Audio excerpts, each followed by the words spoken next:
All right, boys. Today we're going to be doing a film analysis on rookie quarterback Bo Nix. Now, before anyone races to the comments and says it's the Chiefs' second and third stringers, Bo Nix has the most games with 2+ passing touchdowns and 0 interceptions as a rookie in NFL history, and he became the fifth rookie QB in NFL history to have 3,500 passing yards and 25 passing touchdowns. He had the best rookie season as a Bronco for quarterbacks ever, and one of the best we've seen just at the position in total. Bo Nix was phenomenal. That doesn't even show what he did with his legs. So let's break down the film. Shotgun formation. Nix eyes down the field. He's going to take off with this. You can see that was his last option. And look at that speed, that underrated speed. He actually pitches back to Javonte Williams. I still don't know how this didn't count.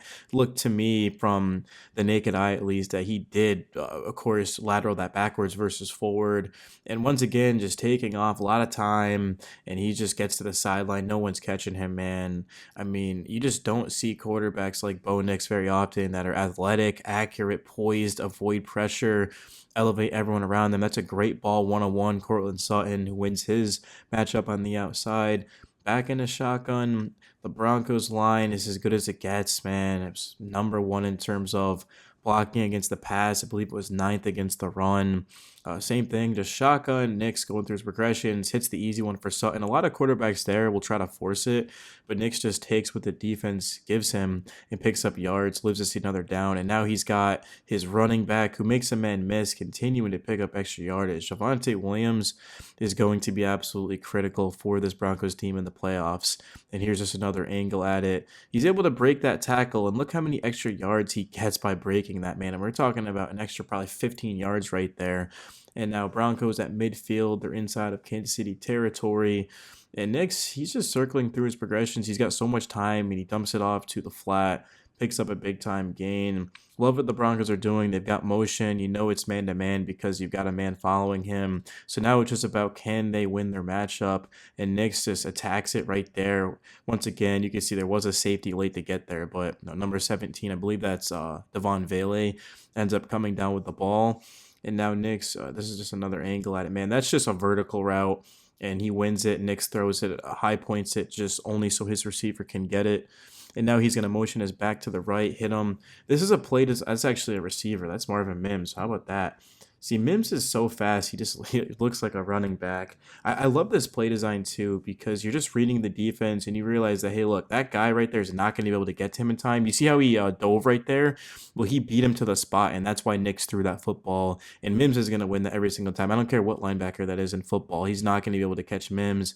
Nix rolls out and hits his man for the first down.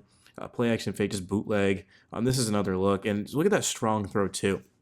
I mean, Nix to me is the rookie of the year. He's playing quarterback. He led the Broncos to the playoffs for the first time since 2016.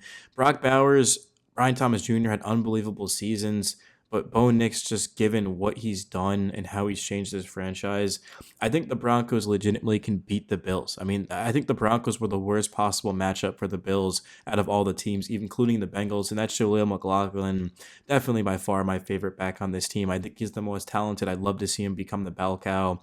But Sean Payton does like to use three different backs, and he's just fighting for yardage. It's Javonte Williams in the game now, their power back.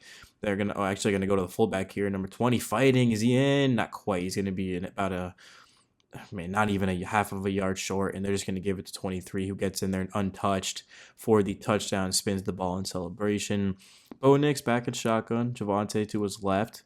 Of course, they've got an extra tight end as a blocker. He's gonna release. He's actually no, he is blocking. It's just a screen. Technically, I don't know if that's called a screen, but it's more of just throwing it to the flat just to give your guy an opportunity to make a couple of men miss, and that's going to be a somewhat solid gain. The Broncos, they're just trying to be as less predictable as they possibly can. They want to go 50-50 in terms of running and passing. When they do that, that's when they're at their best. That's pretty much when every team's at their best, and they're just handing it off, just trying to get yardage, methodical drives, time of possession. Even if it goes for a 3 or a 4 yard run, the clock's running, and it sets you up into a situation. A 2nd and 7 is not the best to be in the world, but it's not the worst either. I mean, all at that point, you get 4 yards, now you're on a 3rd and 3. So the Broncos, if they can get in 3rd and 3s, they're going to be pretty much unstoppable because they can still run in those or they could pass, and their playmakers.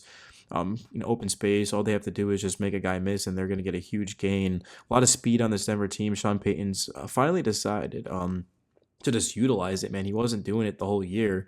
And then really the past month and a half, he's gotten it going. And Nick just throws up a pump fake, not much there.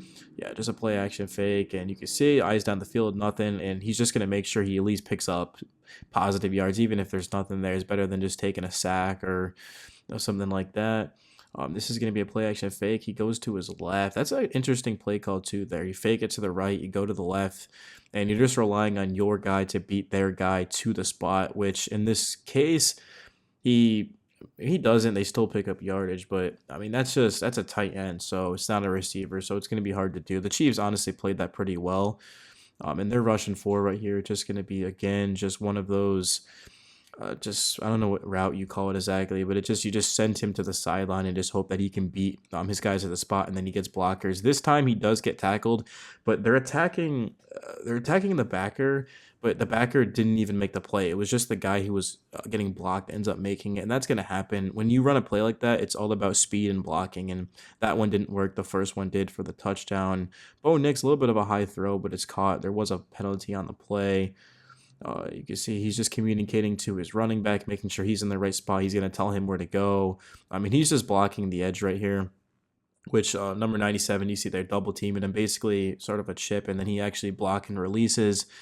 You don't see running backs do that very often. Very interesting there. That's one of the toughest things to defend in football, too. And then Bo Nix, just that quick, decisive pass. Javonte picks up a lot of yardage. Nobody was expecting him to release on that, and he did. And the Chiefs right here are just stacking the box. They've got everyone up front. That's because it's a QB sneak. Makes total sense. So it would be cool if at the corner it said the down, and just so we would all know. But yeah, that was a 3rd and 1. And then this is just Bo Nix under center, play action fake. Goes right to Javonte Williams. Nix just immediately realizes, hey, look, nobody's covering him. There's no backer there, and picks up a very good gain. And now just like that, you're on the 24, and we're talking about nearly being in the red zone. The Broncos in this game scored a lot of points. I mean, they ended up winning this, what was it, like 38-0? Yeah, 38. They scored 38, which even though, just given the circumstances, you got to feel confident moving forward that you were able to do that. And now against the Bills, a defense that I don't think particularly is the best. I mean, it's not bad by any means. You don't win 14 games in the NFL with a bad defense.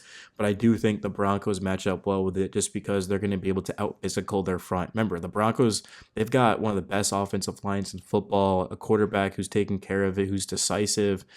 It's just going to come down to Sean Payton versus, of course, Sean McDermott. I think that's really what this is going to be, who can win that coaching matchup. But Bo Nix, I mean, there's just not the most amount on his shoulders versus what there was at the beginning of the year because the Broncos are starting to run the ball better and they're getting their weapons more involved, and the defense is taking it away because I don't think the Broncos are going to be able to win this game unless they can force a takeaway or two.